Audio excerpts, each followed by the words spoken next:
Good morning, card community. It is RJ back with another video, so let's get to it. Today's random Mike Schmidt item of the day. Shout out to Mike over at The Hot Corner for pointing me out to this. He is a huge Mike Schmidt fan, as am I. In fact, Mike at The Hot Corner is also more of a huge Philadelphia sports fan than I am. I am a baseball only aficionado. Mike adores all sports Philadelphia. He goes to a lot of personal appearances by the players to get autographs, pictures with them. I love watching his posts and seeing who he met recently. A lot of fun. Well, since he was a big Mike Schmidt collector, he picked up a little thing off the Hall of Fame shop when he found it was available. This is it because I ran out and purchased it the second he told me it was there. Mike Schmidt drinking glass. Just says Hall of Fame legend Mike Schmidt, the jersey, little facsimile signature, and on the reverse, some of his stats. And, I assume this is essentially a beer glass. If you want, to me, it's just something to put on my shelf to add to my Mike Schmidt collection. So that is my random Mike Schmidt item of the day. My random baseball item of the day. I love having things in my collection. I have a lot that are just everyday items that have baseball themes. And one of those is postage stamps. And the U.S. Postal Service recently came out with a new stamp to honor a legend of the game who passed about a year ago. Or actually, I shouldn't say a year ago. I guess it was 3 years ago now when you look at the listing here. But it is the Hank Aaron stamp. So whenever I, in my collection of stamps, what I have are full sheets of those stamps. That's what I try to collect. So this is your Hank Aaron stamp. This is the way it came direct from the post office. It's possible it comes in other formats, but this is the way I get it. And this one, actually, I bought four of these. One for my collection, which is safely tucked away, and three others just because I needed stamps. And heck, if I'm going to buy stamps, I'm going to get baseball player stamps if they're available. So I picked up several Hank Aaron stamps. I imagine it won't be too long before they have a Willie Mays stamp, so keep your eye out for that in a couple of years when it comes down the pike. All right. Today's trivia question. It's September, so we're coming down to the end of the season. Be rolling into the World Series, the playoffs and the World Series pretty soon, so looking forward to that. Hopefully the Phillies make it. But the trivia questions I've started are all World Series related, so here's my question to you today. Not too long ago, the Phillies became the first professional sports franchise, probably a couple years ago by now, to lose 10,000 games in the history of the franchise. Now they're well past that now. They're a little north of 11,000 games lost in their franchise's career history. They are the losingest team. Uh, Believe it or not, the Atlanta Braves are right behind them because back in the lean years of the 20s, 30s, 40s, and whatnot, the Braves were a very, very pitiful team in the early days of baseball. Um, but since then, obviously, they've been one of the elite teams. Anyway, both the Braves and the Phillies sit atop of the biggest losers in Major League Baseball, and you'd think that they'd share some things in common. And my statement to you is one of those things is in the history of those two franchises, they have appeared in the World Series the same number of times. So, in other words, let me just throw out a fictitious number 30. Let's say the Phillies have been in the World Series 30 times. That's not even close to being true, but that's the number I'm going to throw out for this example. Whether they lost or won those games, they made it to the World Series that many times. My statement to you is the Braves appeared in the same number of World Series as the Phillies. Is that true or false? That's your question. Throw out an answer via email. What you're playing for is a Orlando Cepeda card from the 2013 Panini Cooperstown. This is the gold ice crystal variation. It is serial number to 299. So that's what you're playing for. Send me an email with the correct answer to that question. I will include my email in the description below along with the repeat of that question. You will have today and tomorrow to answer. We will pick our winner on Sunday. So good luck to everybody on that one. Today, what I want to show off, not too long ago I showed off those postcards of Negro Leaguers, a box set you could purchase back in, I want to say 1991, but don't quote me on that. It's just Negro League Hall of Famers, some random company put out a series of postcards. It's not even Hall of Famers, excuse me. Some of them were, but they're just stars of the Negro Leagues. And they put out a nice postcard set, 100 cards. I thought it was really cool. And then I was looking on the Bay where I bought it, and the seller had a store. And the store had a lot of historical type things like that. I mean, they're not vintage. I don't want to call it vintage because they're not worth a lot, but they honor the history of the game and some of the products this guy was selling. So I bought something else. When I picked up, it was a little thing called 19th Century Hall of Famers. It is a 10-card set. I believe it's issued specifically as a souvenir for the Hall of Fame shop. They made 2,000 of the sets. They were numbered out of 2,000. Little 10-card postcards, 10 postcards. These are the players that were included. It says you get to see the players in their actual uniform colors.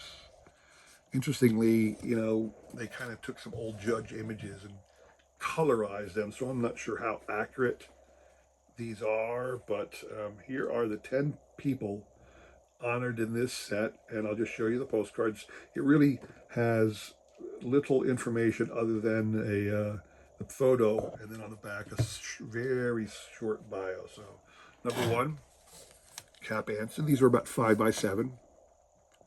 You can see here it says Baseball Hall of Fame and Museum, Cooperstown, New York. This manufacturer made these sets specifically for the Hall of Fame. Each one was serial numbered itself. You can see here it was done in 2001 by a company called R Ball. It's series 1 of 10. I don't know that there are any other series ever made. I did find these on the tradingcarddatabase.com, but I didn't find any others. Maybe if I look harder, I would find them, but at the moment, I just know that Series 1 exists. Has a small little, tells you when Cap Anson was elected to the Hall of Fame, birth date, death date, and a little bio about him. And again, I think this is a colorized version of his old Judge image. And the old Judge image was used for many other cards, not just old Judge. So that is the Cap Anson one. And again, there's only 10. They're all Hall of Famers from the 1800s, the early eras. Dan Bruthers, primarily what was called the Detroit Wolverines or Wolves. He also had a year with the Phillies at one time. So copyright 1887. Oh, the Goodwin and Company. There you go. This Goodwin card. Similarly, inducted date, birth, death, and some small information about the man. He was number 2 of 10 in Series 1. You got John Clarkson. Clarkson, pitcher of the Boston's. Cool little picture there. Again, this is Goodwin on the back here. Induction date and the Samuel bio. He was card number 3 out of 10 here. Ed Delahanty of the Phillies. Yeah, it's funny to imagine them wearing these gaudy uniforms, but that is a pretty much inaccurate representation of what the uniforms looked like back in 87-ish. That's when this picture is copyrighted. Goodwin. And it had him listed as second baseman at the time. I know he spent a lot of time in the outfield as well. And then here's his little bio in the back here. If you recall, he died by falling over Niagara Falls. Rumor is he got thrown off a train that was up in the Niagara Falls area because he was drunk. So he got thrown off the train and stumbled around drunk and eventually fell into the river and was swept over the falls. That's why he died in 1903. He was a 4 home runs in 1 game individual, though. Buck Ewing, first great catcher to get into the Hall of Fame. Another good win from 1887, the New Yorks. So it's funny the way it says the New Yorks catcher. He was card number 5. I do enjoy looking at these historical images. That's one of the reasons I picked up this set. It didn't cost me a ton, and I'm happy to have it in my collection now. Another good win from 1887. This is Tim Keefe, pitcher. I always find it interesting how in some of these old pictures they made the pitcher hold a bat. Now, obviously, the pitchers did bat back then, and so it's not unheard of. But it's an oddity you wouldn't see in most modern baseball cards. A pitcher at bat. These days, you'd never see it because they don't bat anymore at all.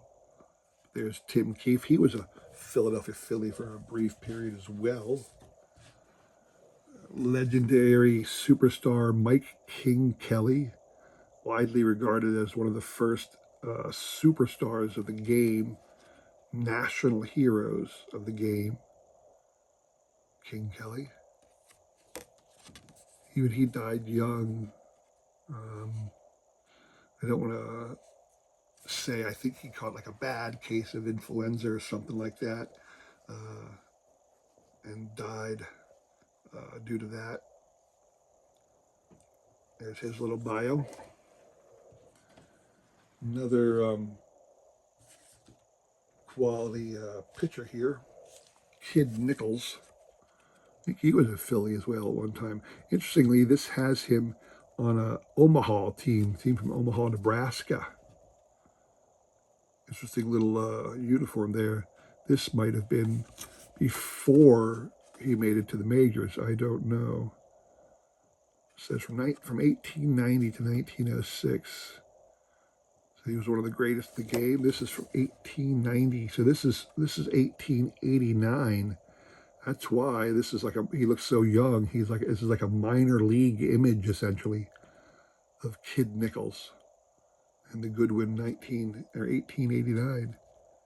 Kind of a real boyish face. That little striped uniform is very interesting to me. And you have orator Jim O'Rourke, longtime New York standout. Says he's a catcher, but I know he played a lot of first base as well. He had a bad arm. That's why they put him at first. Called orator because of his way of speaking and using a lot of big words when he talked to people.